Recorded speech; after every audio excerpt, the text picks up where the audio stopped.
ხდებოდა საპრეზიდენტო არჩევნებზეც, რომ დაუმატეთ ქართულ ოცნებასთან გაჭირდება. მინდა მიმართო საზოგადოებას და საზოგადოების ყურადღება მივაპყრო იმას, რაც ახლა ხდება უბნებზე. რეალურად გაყალბებული ეგზიტ პოლების გათეთრება ხდება ახლა უბნებზე. ყველა უბანზე პრაქტიკულად საქართველოში ცდილობენ, რომ შედეგები მოარგონ იმ ეგზიტ პოლებს, რომელიც გამოაცხადეს.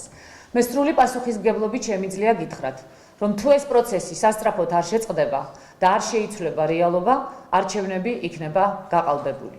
მე მინდა მივმართო ცენტრალურ საარჩევნო კომისიას, მიაქციოს ყურადღება იმას, რაც ხდება ახლა უბნებზე.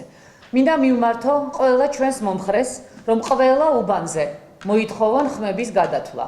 არც ერთმა ჩვენმა მომხრემ, მიუხედავად ზეწოლისა, არ დატოვოს უბნები, ბოლო ხმამდე დაითვალოს და ყველა უბანზე მოხდეს ხმების გადათვლა.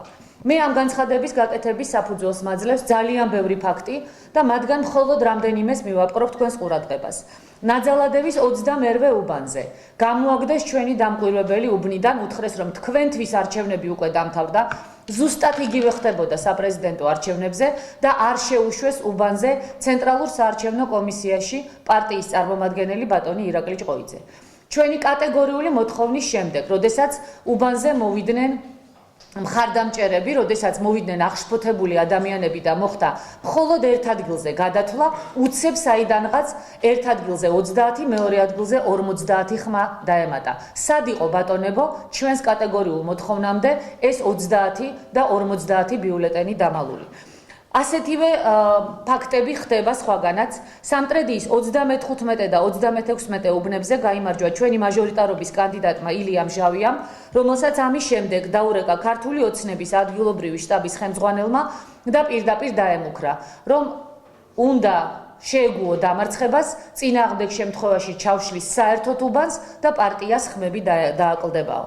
იგივე მოხდა 27 და 51 უბანში, სადაც საერთოდ 27 უბანზე მოულოდნელად შუქი ჩაქრა, ხოლო 51 უბანზე დიდი ხმაურით მიმდინარეობს ხმების დაცვა.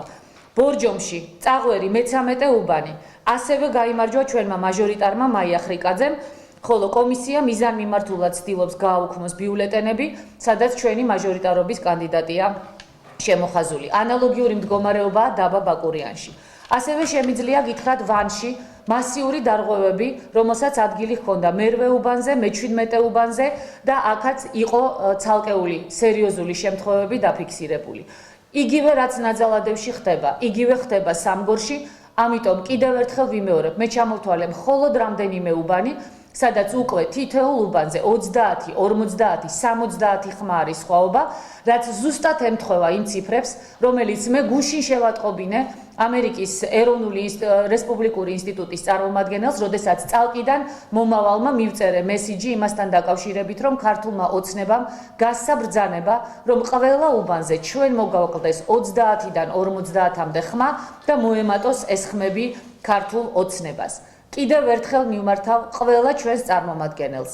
გადათვალეთ მეორედ უბნები. ყველა უბანზე მოითხოვეთ ხელმეორე გადათვლა და არავითარ შემთხვევაში არ დაუშვათ, რომ ჩვენი წარმომადგენლები გამოყარონ უბნიდან და უბანი ბედის ანაბარა დარჩეს. მე კიდევ ერთხელ მინდა ხაზი გაუსვა იმ გარემოებას, რომ საერთოდ დანაშაულია 8 საათზე ეგზიტ პოლების გამოცხადება, რომელიც არის პირდაპირი მანიპულაცია არჩევნებისა. ეხლა კიდევ ვიმეორებ, ქართული ოცნების შტაბებში მიდის ეგზიტ პოლებზე მორგება იმ შედეგებისა, რაც არის დადებული და კიდევ ერთხელ მინდა ვთხოვო ცენტრალურ საარჩევნო კომისიას, რომელიც დღემდე ნამდვილად ძალიან ღირსეულად იქცეოდა.